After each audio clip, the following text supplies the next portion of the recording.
Hey guys, welcome back. My name is Advait, and in this video, we're going to talk about the relationship between commodities and currency. But before we go into that, why are we comparing commodities and currency? To put it simply, commodities are paid for in local currency. However, since the supply chain of commodities are global, the proportional variance between the two would by that extent impact the purchasing power of the said currency. Now, what do I mean by this? For example, if the increase in price of commodities is more than the increase in value of the currency during a given period of time, then through that said course of time, the purchasing power of that currency would have kept narrowing down, and vice versa. This cycle is important for investors and traders likewise to track, especially because whenever it bottoms out, it's a fantastic time to go long on the market. And whenever the cycle tops out, it's time for you to start planning your bearish move in the market.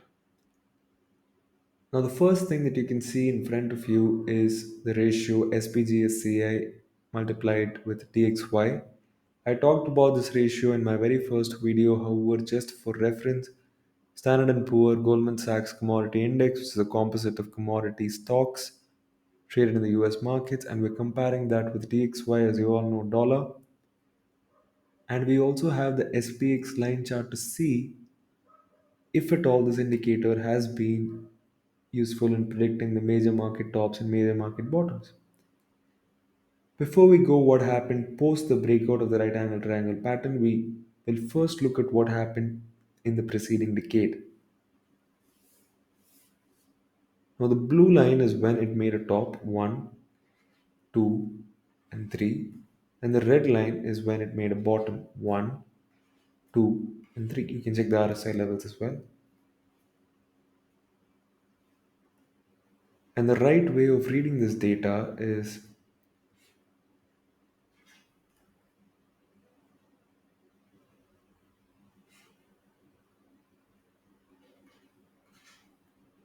like this.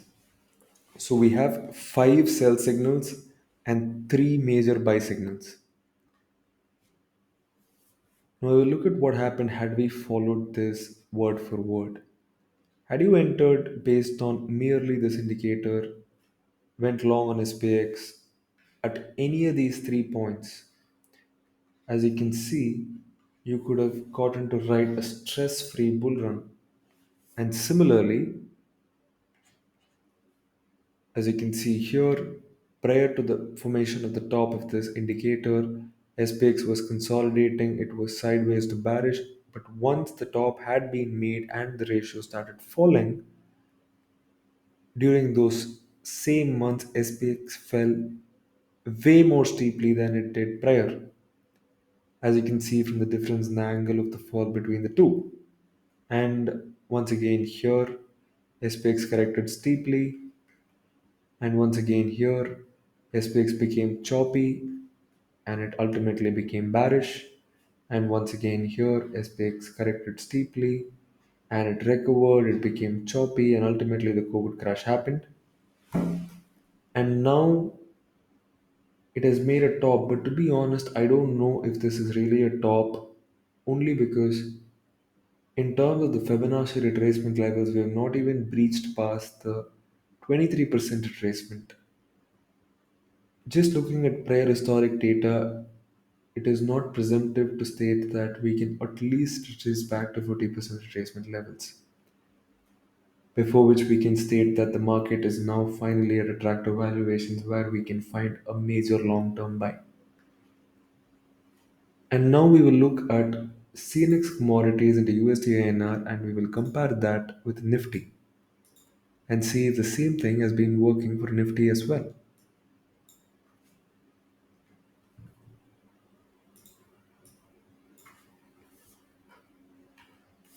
And lo and behold, it does. Identify the bottom. Here you could have gone long when it tested this area. Throughout this time span, it was a good time to go long in Nifty, and then Nifty started raising ultimately once again, and then again you could have bought here and you could have bought here. And in terms of resistance, you could have sold here,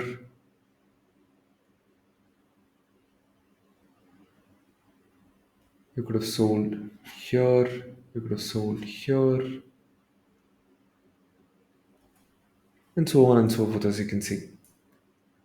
And right now, looking at where we are, we can see that the top was made in the month of April 2022, and the breakout happened in the month of once again March 2021. And this indicator is not only useful for predicting major market tops and major market bottoms, it can also be used to track shorter term moves.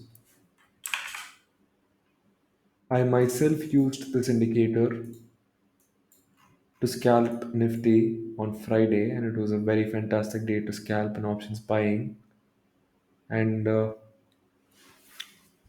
see, for shorter time frames, there are so many other indicators that you can use, but this is also something that's very simple and very easy to understand and very easy to execute on. And by saying that, I'd like to end this video, and I hope that you go ahead and do your own research, come up with your own data points through which you can look at the markets and not depend upon anybody for you to make a view on the markets, because at the end of the day, all said and done, it's your money. Thank you for watching. And if you found this content useful, please do consider subscribing to the channel and liking the video.